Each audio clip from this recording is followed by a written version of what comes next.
अस्सलाम वालेकुम व्यूअर्स, मैं हूं शाकिर सोलंकी। व्यूअर्स, पंजाब असेंबली में नून लीग के रुकने सूबाई असेंबली को थप्पड़ मारने के नतीजे में पीटीआई के जो रुकन हैं उनकी मेंबरशिप मुअत्तल कर दी गई है और सूबाई असेंबली में दाखिले पर पाबंदी आयद कर दी गई है। डिप्टी स्पीकर पंजाब असेंबली ने यह फैसला किया है। दो अरकान हैं पीटीआई के, खालिद निसार डोगर और उनके साथ शेख इम्तियाज़ हैं। इन दोनों पर 15 इजलासों के लिए पाबंदी आयद कर दी है। 15 इजलास जो हैं सेशन, 15 सेशन का मतलब ये हुआ कि ये परमानेंटली पूरे टेन्यूअर के लिए ये नाअहल हो गए। यानी ये नाअहल तो नहीं हुए लेकिन मुअत्तल हैं, तो ये रुकन रहेंगे सूबाई असेंबली के, लेकिन सूबाई असेंबली में आ नहीं सकते, इजलासों में शिरकत नहीं कर सकते। 15 इजलास का मतलब है कि ये तकरीबन साल में कितने इजलास होते हैं? साल में होते हैं 6 से 7 इजलास या 5 से 6 इजलास। तो 15 इजलास का मतलब है अगले 2-3 साल ये फारग, यानी तकरीबन ये पूरा टेन्यूअर ये नहीं आ पाएंगे। मैंने कल भी इलाग में बताया था कि भाई पीटीआई ने अभी एग्रीमेंट किया है पंजाब असेंबली के स्पीकर के साथ, पंजाब में नून लीग के साथ, कि हम कोई बदतमीज़ी नहीं करेंगे, हम कोई गालम गलोच नहीं करेंगे, हाथापाई नहीं करेंगे, हाथ नहीं उठाएंगे, लड़ाई झगड़ा नहीं करेंगे, मुहज़्ज़ब तरीके से बंदे के पुत्र बन के रहेंगे असेंबली में। ये कमिटमेंट की थी तहरीरी तौर पर, स्पीकर ने कहा था तहरीरी तौर पर दो, और उसके 15 दिन भी नहीं गुजरे, 2 हफ्ते भी नहीं गुजरे और थप्पड़ों की बारिश कर दी है नून लीग के रुकन पर। और खामखा ऐसा भी नहीं है कि वो पीटीआई वालों के पास गए हैं लड़ाई झगड़ा करने के लिए तो उन्होंने थप्पड़ मार दिया। वो अपनी निशस्त पर नून लीग के रुकन बैठे हैं और उन पर हमला कर दिया। तो कल ही मैंने कहा था कि इस मेंबर की तो मेंबरशिप मुअत्तल होनी ही है, लेकिन दूसरे मेंबर को भी ले डूबे हैं, शेख इम्तियाज़ को। शेख इम्तियाज़ ने भी ज़ाहिर है हमनवा बने हैं, उनका सुर में सुर मिलाया है, उनके साथ ताल में ताल मिलाया है और हमनवा बने हैं और लड़ाई झगड़ा किया है।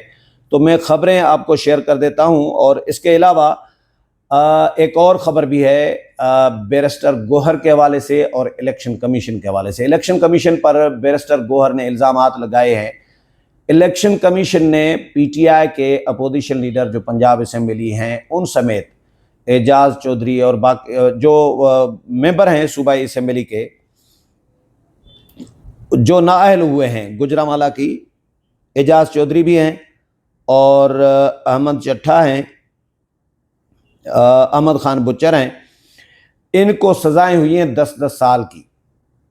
तो इलेक्शन कमीशन ने सज़ा की बुनियाद पर इनको नाअहल करार दे दिया, डी सीट कर दिया, नोटिफिकेशन जारी कर दिया कि भाई इनको जो सज़ा याफ्ता होता है, चाहे छोटे में छोटी अदालत सज़ा दे, लेकिन सज़ा याफ्ता हो गया अदालत की जानिब से तो वो पार्लियामेंट का, असेंबली का रुकन नहीं रह सकता।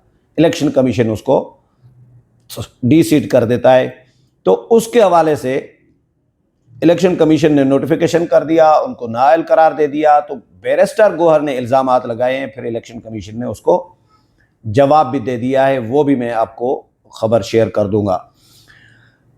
ये ख़बर एक पंजाब असेंबली के हवाले से ये है कि जी कायम मकाम स्पीकर हैं पंजाब असेंबली, इन्होंने अपोजिशन के रुकन हैं पीटीआई के खालिद निसार डोगर और शेख इम्तियाज़ को 15 नशस्तों के लिए इजलास में शिरकत के लिए मुअत्तल कर दिया है, पाबंदी आयद कर दिए। कायम मकाम स्पीकर ज़हीर इकबाल चन्नड़ ने कहा कि जी इस हाउस के तकद्दुस को बहाल रखना होगा। एक मेंबर अपनी सीट से उठता है और हुकूमती रुकन पर जाकर हमला करता है। मैं आज के दिन को स्याह दिन के तौर पर देखता हूँ। तमाम मामलात तय पाए, उसके बावजूद आज ये हुआ। ये मामला न खालिद डोगर का है न हसन रियाज का है, ऐवान की ये मामला ऐवान की इज्जत का है। आज बड़ी खिलाफ वर्जी हुई है, आज का दिन स्याह दिन है। आज पंजाब और पूरी दुनिया में क्या मैसेज गया होगा। आज बड़ी संगीन खिलाफ वर्जी हुई है। मैंने इस हाउस को चलाना है, मुझे पता है कि मुझे क्या करना है। اس موقع پر مجتبیٰ شجاع الرحمان نے کہا کہ جی انتہائی افسوس کی بات ہے، ناخوشگوار واقعہ اسمبلی میں ہوا۔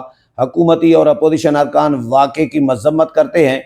اسمبلی فلور پر پہلے بھی ایسے واقعات ہو رہے تھے۔ یہ بہت ناخوشگوار واقعہ ہے۔ یہ کوئی سیٹ سے اٹھ کر حملہ کرے، یہ تو برداشت نہیں کیا جا سکتا۔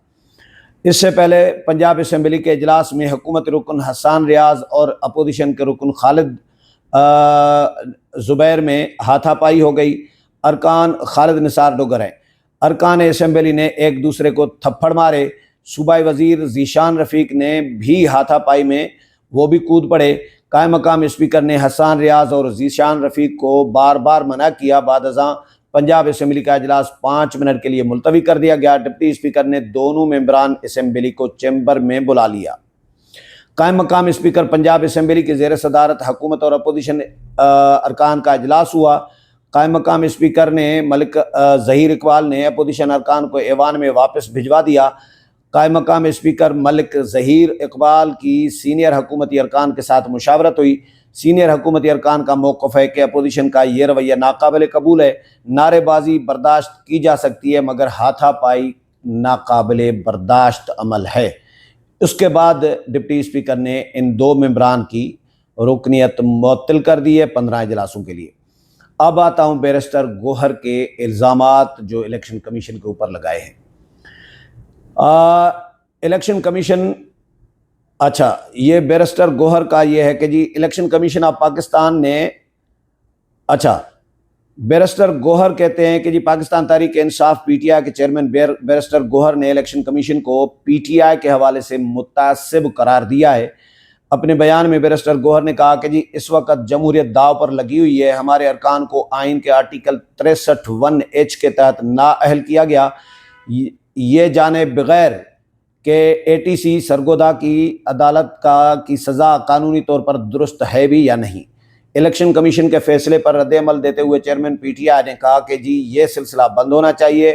جمہوریت اس وقت داؤ پر لگی ہوئی ہے۔ ہم مسلسل کہہ رہے ہیں کہ election commission P T I کے حوالے سے متعصب ہے۔ یہ نوٹیفیکیشن ہمارے موقف کو ایک مرتبہ پھر واضح کرتا ہے۔ بیرسٹر گوہر نے کہا کہ جی MNA احمد چٹھا اور opposition leader Punjab assembly Ahmad Bhachar کو نااہل کر دیا گیا ہے۔ چترال سے ہمارے ممبر اسمبلی عبداللطیف کو اسلام آباد کی انسداد دہشت گردی عدالت نے سزا سنائی۔ الیکشن کمیشن نے نااہلی کے سوال پر نوٹس کیا اور کیس کی سماعت 29 جولائی کو ہے۔ پی ٹی آئی چیئرمین نے کہا کہ جی یہ الیکشن کمیشن اور انصاف کے عمل میں دوہرا معیار ہے، یعنی یہ الیکشن کمیشن میں آج 29 جولائی کو یعنی آج سماعت ہے، اس کا حال حوال بعد میں دوں گا۔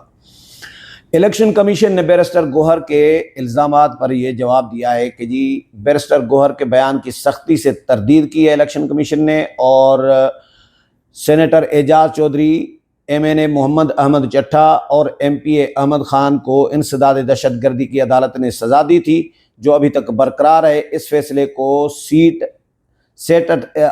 اسائیڈ نہیں کہا جا سکتا، جبکہ عبداللطیف چترالی کا کیس مختلف ہے۔ اگرچہ خود چترالی اسلام آباد ہائی کورٹ نہیں گئے مگر ان کے شریک ملزمان اسلام آباد ہائی کورٹ میں گئے اور انسداد دہشت گردی کی عدالت کا فیصلہ چترالی کی شریک ملزمان کو رہا کرنے کا حکم دیا گیا، حالانکہ چترالی اس اپیل میں شامل نہیں تھے۔ اس لیے انہیں نوٹس جاری کیا گیا کہ وہ کمیشن کو آ کر معاونت فراہم کریں کہ اسلام آباد ہائی کورٹ کا شریک ملزمان والا فیصلہ ان پر بھی لاگو ہوگا یا نہیں۔